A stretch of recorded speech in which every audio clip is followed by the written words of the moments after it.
Hello everyone, XJW Bible Bites here. This is going to be another off-the-cuff kind of video. Just some things had come into my YouTube feed and I watched it. The YouTube channel, hang on, called Vinny Vincent, who's in XJW. One of his videos, I'm having trouble finding it again, but I watched it, but essentially he was talking about how he used to work as a line cook or something. I forget exactly, but it was at a retirement facility. And he was talking about and comparing how the poor residents at the retirement facility, most of what they had to look forward to at this stage in their lives was essentially being fed. And he went on to associate that with the witnesses and witness culture revolving around food. And I just wanted to say that it's absolutely, unequivocally, 100% true and accurate. And I'm in wholehearted agreement, not merely as a matter of opinion, but having lived it myself as well. And how depressing it was, because growing up, at least once a week, we visited my great-grandfather, who was not a witness, and was never a witness, was never really a religious man. Now, at the stage where I'm in my life, I would love to actually have been able to ask him, inquire a little bit more deeply about why he never had any interest in Watchtower, in literature and stuff, because my mother would preach to him, of course, and everything, and he'd check out the magazines, but he never ever showed any interest in religion, and especially not the Watchtower religion. I really wish he was still around, for multiple reasons, but also because it'd be interesting to talk with him now, where I am at this stage in my life.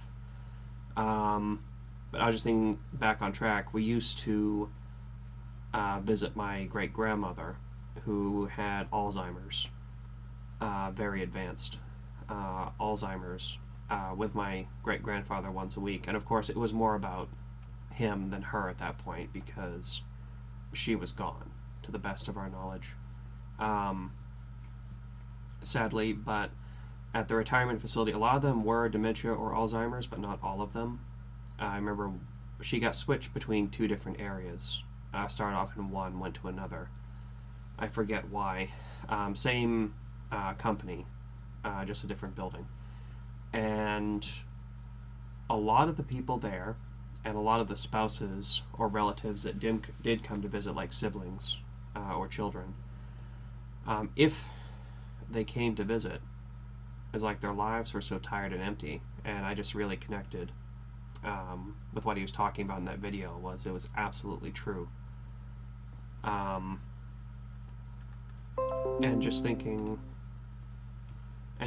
about the sadness of witnesses' lives, especially of the dear older ones, of which in my hall, when I left, there were so many, and who have these genuine hearts, and how they're being taken advantage of, used, and emotionally and spiritually abused by the society. It's so saddening of witness culture. Is thinking back to growing up, a lot of it does revolve around food. And I've mentioned this before, food, and then hush-hush alcohol and prescription drugs. Yeah, very big in witness culture.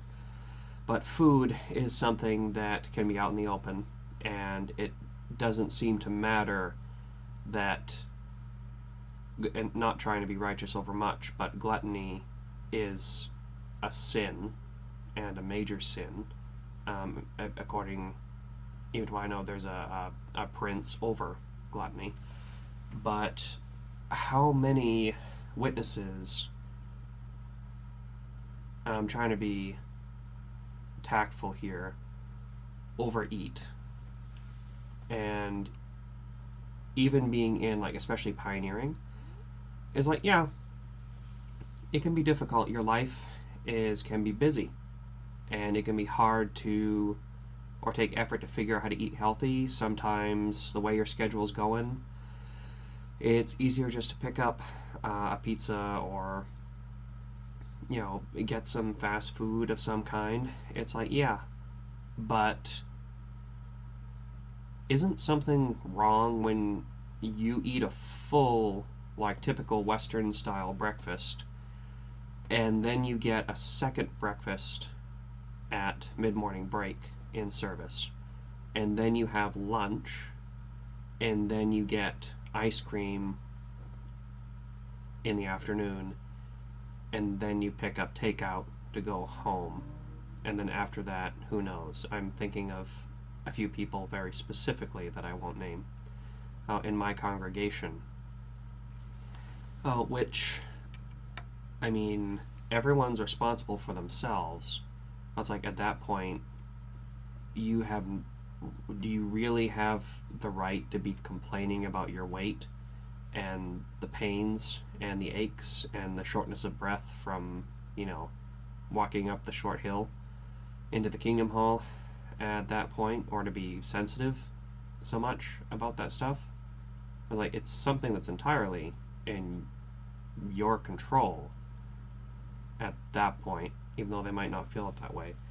But yeah, witnesses, because of what the society teaches, they don't take care of themselves. And it's very sad to me how many of them are willing to pump themselves full of every prescription they can get their hands on, drink, are involved in brewing, making alcohol, at least in my area.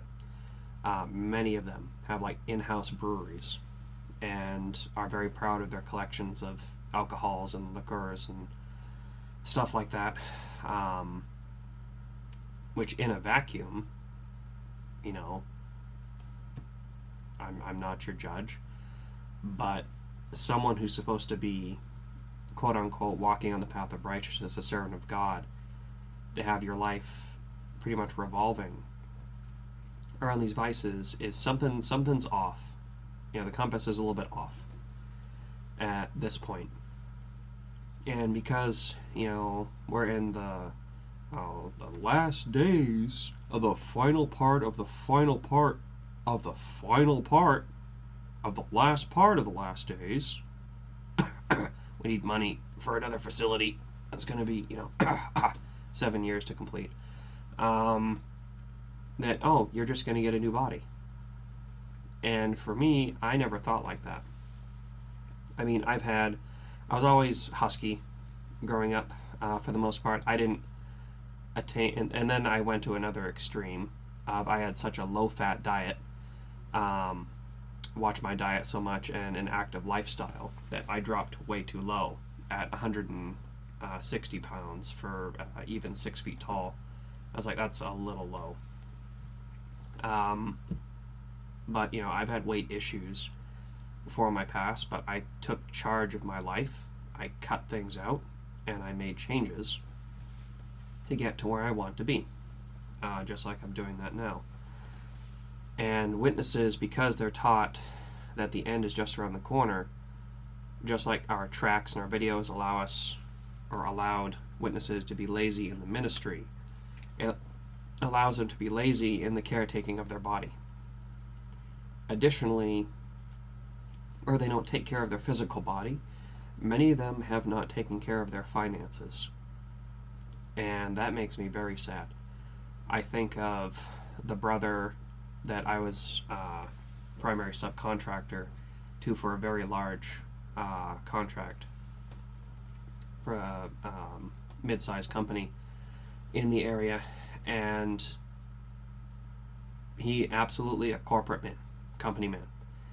He was actually at Bethel shortly after the Raymond Franz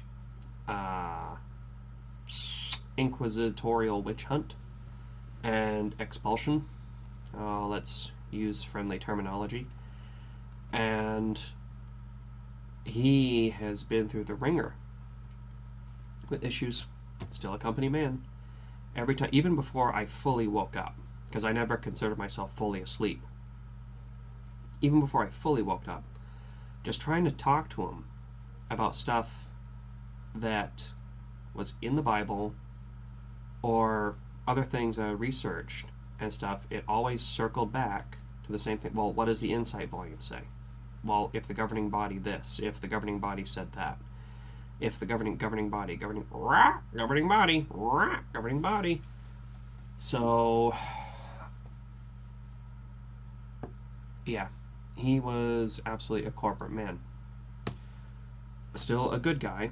I think possibly a little bipolar, but having been in the organization that long, can you blame someone for being a little quirky? It's like, I don't. And I'm not angry with him, even though he was the one that let me go the day after the announcement. That honestly, that hurt him more than it did me, as far as the contract goes, getting the work done. But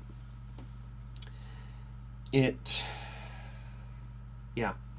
So, I mean, he is very physically active, but he hasn't taken care of himself. And circling back, he hasn't been able to plan for his retirement. He did get messed up a little bit with a mortgage involving an inheritance issue that I don't need to get into. But they haven't planned for their retirement. And when I'd even mentioned some of the things I'd been doing, it would immediately circle to a lecture of not trusting in, silver and gold, and want to make sure that we trust in God to provide. And it's like, in a vacuum, yes, but also God, he's not going to, if you have the circumstances to, as a side point in your life, make preparations or do certain things, travel, anything like that, there's nothing wrong with that. It's dedicating your life to it, putting more value and trust into that over God. That's where the problem comes in. It just comes back to the witness mindset of, it's never enough, is it? You always have to keep doing more. It's never enough hours in the ministry. It's never enough unpaid labor, volunteering for stuff. It's never enough event volunteering. It's never enough hospitality.